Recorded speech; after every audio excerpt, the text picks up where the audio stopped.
Well, good morning, church. Good morning. Hello, good morning, church. All right. Oh, my mic's not on? No, let me guess it. All right. Well, that's because you're up here, not in the right, Sophie? Yeah. We missed this girl. We're welcoming her back, and I have the opportunity to welcome her back this morning, and she messaged me one of the few times, mind you, that she messaged me on her trip and asked if she could share a little testimonial when she got back this morning. So she's here to share a word with us. So we pray God's blessing upon her, but we were thrilled to have her back. She had a great opportunity to be in Europe for a few weeks, and so you ready for me to stop? Yeah, I figured. She didn't know I was going to introduce her at all, so I figured I'd get her going. So. Amen. Here is my lovely daughter, Sophie, to share with you. Well, hello there. I gave a testimony a few years ago. I think so. It sounds about right. And I said, I may not have anything extravagant happen to me this far, but I know that if I live by God's plan, I'll be able to do anything. Or something like that. I mean, I really don't remember. But man, has God slapped me right across the face. Woke me up a little bit. Let's start out when I decided to write this testimony. I was on my trip to Europe, somewhere between probably France and Belgium, somewhere in there. And I remember that I gave some kids in my youth group a challenge to write their own testimonies. Most of them looked at me like, really, you gotta be kidding me, I'm not gonna sit down and write my story down on a piece of paper, you've lost your mind. Some of them, I could tell, look interested. Anyway, I did challenge them to write their stories. And I started thinking, I haven't actually written my story down in a while. So I decided I would too write my story. And this time, I'm not holding anything back, so look out. Growing up in the church, it was never just a church. It was more like a second home. I never really knew who God was for the longest time. I knew I was a Christian, but I didn't know what being a Christian really meant. I grew up going to church every Sunday, and sometimes more often, depending on the week. As a child, I was in the giggle gang, and I met most of my friends that I have today there. I grew up with great memories in the church, like my pastor Jeff Stoll, and other leaders in the church like Larry and Carol Loveland, and Sandy and Carol Baumgartner. As I grew up in the church, my family started to get more and more involved in the church, and I started to notice things like the way the church runs, and how it is in sort of cliques. You know what cliques are? Where it's just those people that have the brains and the smarts and know everything, or at least think they do. Now fast forward a little bit to the beginning of my 8th grade year. This is when I gave my first testimony. And wow, now that I think back on it, what was I thinking? After I gave my testimony, there was this group of us that started to get closer and closer thanks to youth group. That group included me, Caitlin, Isaac, Jarrett, Shauna, and Emily, and a few others. As we went through our 8th grade year, somehow we got to be so close, it was kind of weird. That summer was probably the best summer of my life. The church was getting more into modern worship, and I started paying a little more attention to the way sermons were given and the behind the scenes of the church itself. Before this, I knew a little bit about how the church operates, but wow, I realized we could use some help. Now listen to me. I am competitive, right? Most of you know that. I have a little bit of a problem, thanks to my mother. I'm mature for my age, and I know that I have most of my future planned, at least in my eyes. I know I would like to go to school, I know what I want to go to school for, I know what I want to do with my life. But does any of that really matter? I started thinking about this a lot going into my freshman year. I felt like I could do anything, and as a result, I started getting involved in everything I could, which many people did not find surprising. That summer, I decided I was going to go to Europe the following summer, but I wasn't fully set on it. As the school year started, I started getting more excited about my future. It seemed like everything changed. I met amazing people who have changed my life for the better. I met my BCOG, who is not here today, but her name's Cindy Morford, and I met someone who reminded myself of myself, well, that was weird, so much that I couldn't live my life without her. I started getting closer and closer to God, and it seemed like time went on. I finally met the people who I knew I needed to be with. Everything seemed perfect. Time was flying by, and I started to notice something about myself. I have a disease that most people have. I always need to be perfect. I couldn't let anyone look down on me. Realizing this need to be perfect caused a lot of nights awake thinking about what I did that day and how I could have done it better. That's still a problem today. I critique everything. I probably rewrote this testimony probably 7 to 12 times and had 3 completely different people read it. It's just the way I am. It could be a good thing or it could be a bad thing. Then suddenly these nights of being awake started to become longer. My best friend Emily was about to go through something that caused her so much pain and worry before. She was going to be fighting cancer for the 3rd time. I didn't know why, but it seemed to hit me harder than ever before.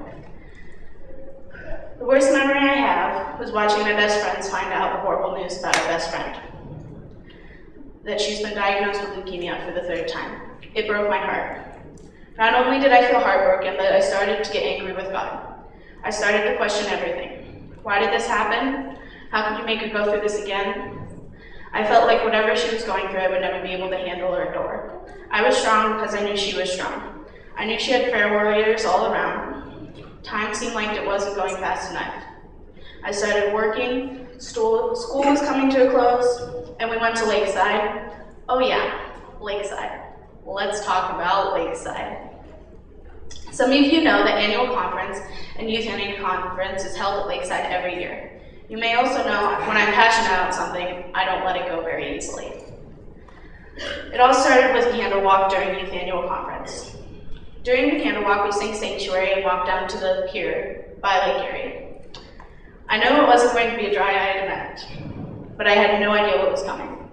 As we sang Sanctuary down the streets of Lakeside, I was singing around one of my closest friends and people I love. It didn't take me long before we were both in tears. We both knew why, and neither one of us wanted to say anything. The night pushed forward, and we were all out on the pier crying. Then we pulled each other aside. We knew we needed to talk, so we sat and talked and yelled and questioned everything. The conversation was heartfelt and helpful, but it still wasn't enough. We were out on the pier for a good 2 to 3 hours, but we eventually had to walk away. That was the beginning of my week full of so many emotions that it wasn't even funny.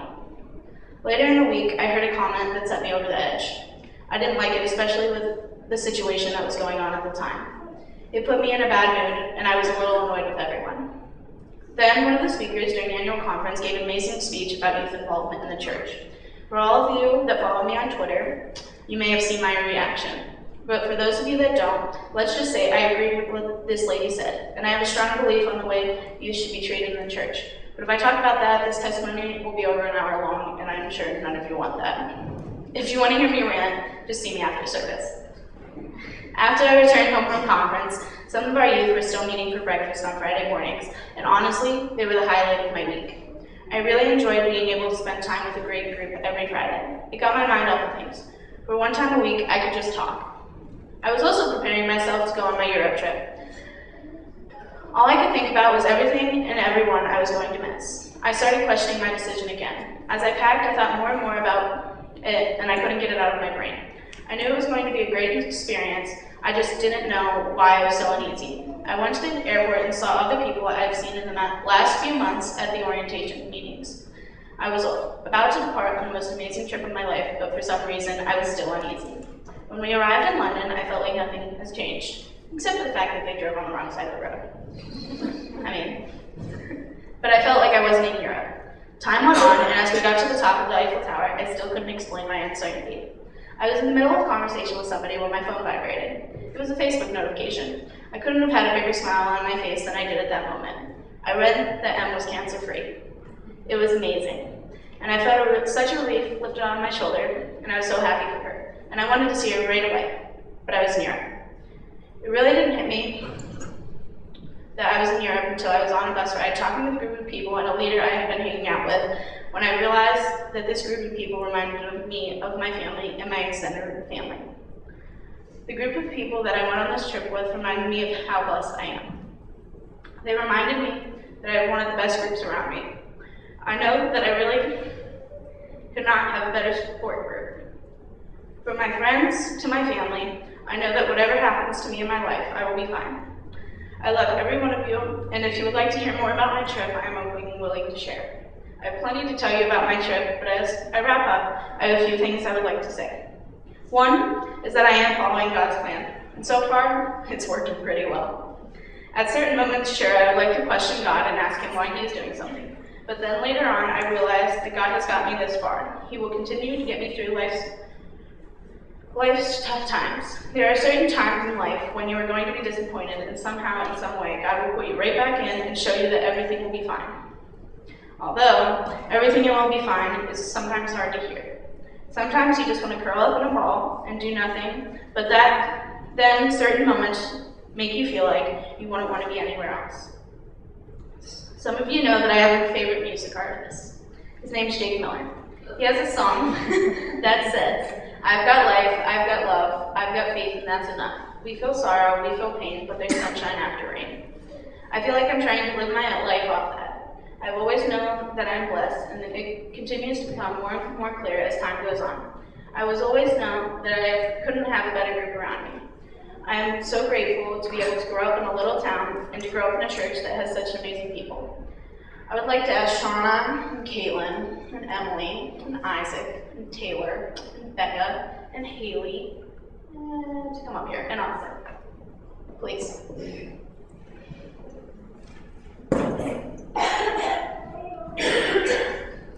What's that?